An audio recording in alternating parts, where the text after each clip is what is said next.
मोठ्या मोठ्या कलाकारांसोबत तू नेहमीच वावरत असतो, एवढे मोठे मोठे स्टार्स घेऊन त्यांना ते कास्टिंग आणि तेही तुझ्या मागे असतील कदाचित की अरे बाई कास्ट कब करेगा.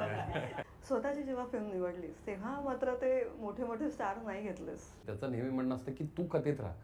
बऱ्याच वेळेला काय होतं, आपण रायटर्स घेतो आणि ह्याही फिल्मला रायटर्स आहेत असं नाही की नाही म्हणत, पण मी मॅक्सिमम ह्या कथेमध्ये इन्व्हॉल्ड होतो आणि त्या लिहित असताना तर एक जाणवत होतं की जेव्हा आपण एखादं पात्र लिहितो तर ते लिहित जातो आपण तेव्हा ना, तर ते पात्राकडे आपण बघत जातो आणि मग एखादं कोणतरी नाव आलं ना त्याच्यामध्ये, मग ते नाव बनून जातं, मग ते पात्र बनत नाही. तर मला असं आलं की आपण एक क्रेज, सगळ्यात पहिली गोष्ट म्हणजे ॲज अ प्रोड्युसर तर आहेच आहे, पण राजोदर हे कन्व्हिन्स करणं आणि त्यांनी ते इमिजिएटली मान्य करणं की आपण ह्याच्यात नवीन लोक घेऊया, कोणी जुने कलाकार नको घेऊया. कारण की मग त्यालाही ती कळली होती ती ग्रॅव्हिटी खूप फिल्मची वेगळी आहे.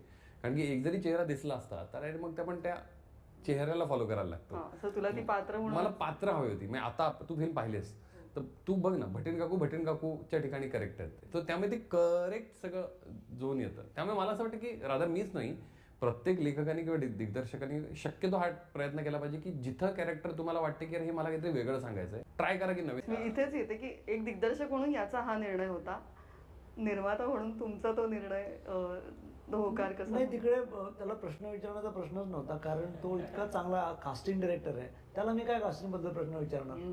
तर तो एक विश्वास होता आणि ऑलरेडी त्याचं इतकं मोठं नाव त्याच्यामध्ये होतं, त्यामुळे कास्टिंगच्या बाबतीत आपण काहीच नाही बोलत. आमचं दोघांचंही ठरलेलं आहे, क्रिएटिव्हिटीमध्ये मी नाही पडायचं, व्यवहारात त्याने नाही पडायचं.